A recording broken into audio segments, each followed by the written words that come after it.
Hola gente, ¿cómo están? Bienvenidos una vez más al canal. Mi nombre es Eugenia y hoy les traigo la reseña del libro La Edad de la Inocencia, escrito por Edith Wharton. Este es un libro que hace mucho tenía ganas de leer y la verdad que me encantó, me resultó muy interesante su lectura.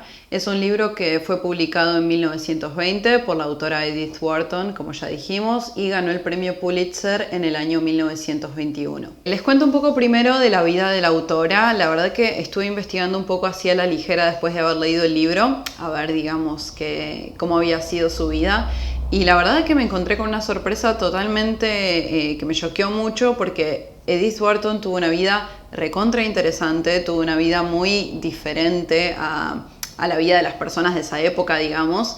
Y bueno, me sorprende que no se conozca un poco más, bueno, por lo menos yo, no sé, por ahí es algo muy conocido, pero yo no tenía idea de que esta persona había tenido como una vida tan llena de curiosidades. Edith Wharton nació en 1867 en Estados Unidos y justamente esta época, este periodo donde ella se crió, la década de los 70, va a ser la época que va a relatar en su libro de La Edad de la Inocencia. Ella nació en un estrato social muy privilegiado de la época, su familia tenía mucho dinero, entonces, bueno, nunca le faltó nada, siempre tuvo una educación privilegiada y justamente esto fue lo que más adelante retrató en sus novelas, digamos, la vida de estas personas de posición tan acomodada y tan respetadas en la sociedad de los Estados Unidos. Bueno, pero venir de una familia rica no fue lo único interesante que pasó en la vida de esta escritora. También se casó con un hombre del cual se divorció después de creo que 12 años de matrimonio porque él había tenido muchas infidelidades que se habían vuelto realmente públicas al extremo de ser un escándalo.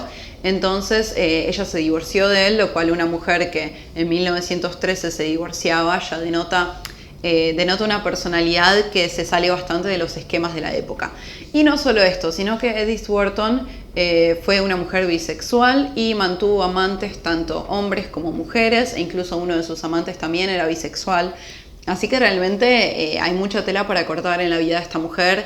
Es una escritora que rompió con todos los esquemas de la época, que desafió a todos estos estándares a los que se los sometía, sobre todo a las personas de buena posición social. Una vez que investigué un poco acerca de la vida de la autora, me di cuenta de todas las cosas que ella puso de su experiencia personal y de su crianza en Estados Unidos y cómo las plasmó en el libro de La Edad de la Inocencia. Este libro no es autobiográfico ni muchísimo menos, pero se nota que la autora sabe de lo que está hablando cuando nos retrata la sociedad de la época. De más está decir que me quedé con muchísimas ganas de investigar más de la vida de esta autora. Me encantaría que me recomienden en los comentarios si conocen de alguna biografía o algo, porque la verdad que me resultó una historia súper interesante y no sabía que había tantas curiosidades en su biografía. Bueno, ahora paso a contarles la historia del libro propiamente dicho que estamos reseñando hoy. La Edad de la Inocencia nos va a contar la historia de un joven abogado en la ciudad de Nueva York que se llama Newland Archer.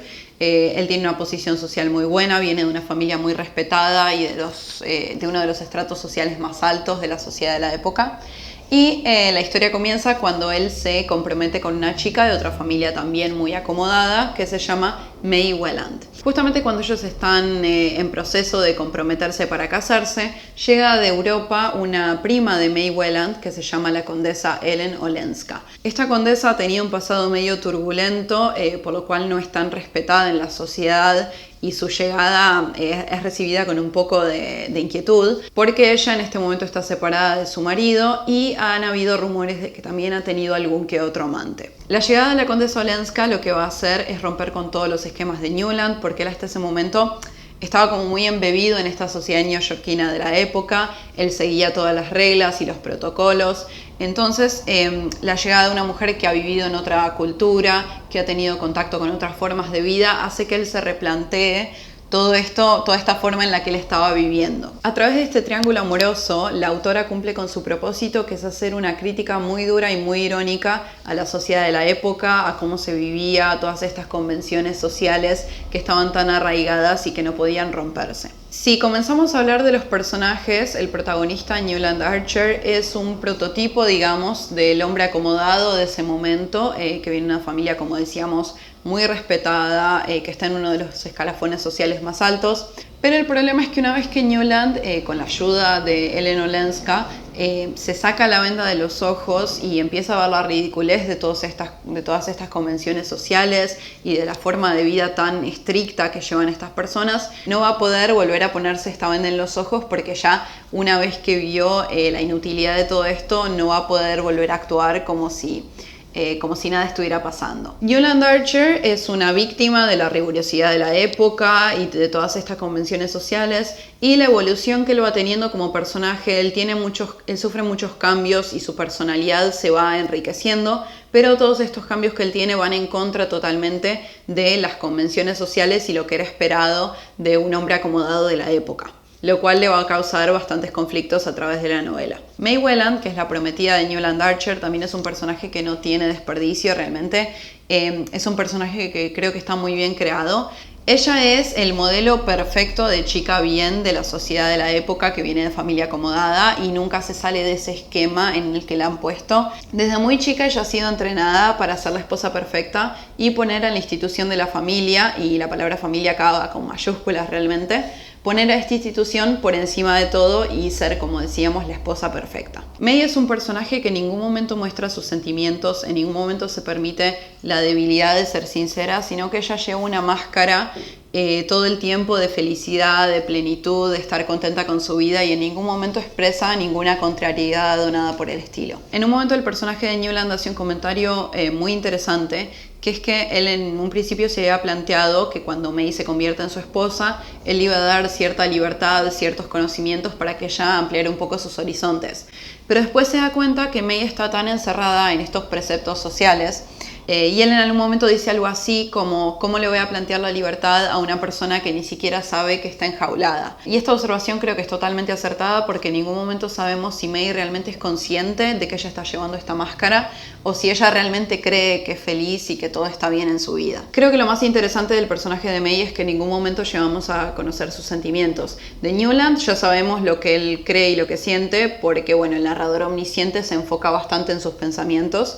Y la condesa Ellen Olenska también es una persona que a través de los diálogos ella expresa bastante fervientemente lo que cree y sus pensamientos. En cambio, May es una persona muy sumisa que en ningún momento dice lo que piensa y todo el tiempo está hablando como con indirectas.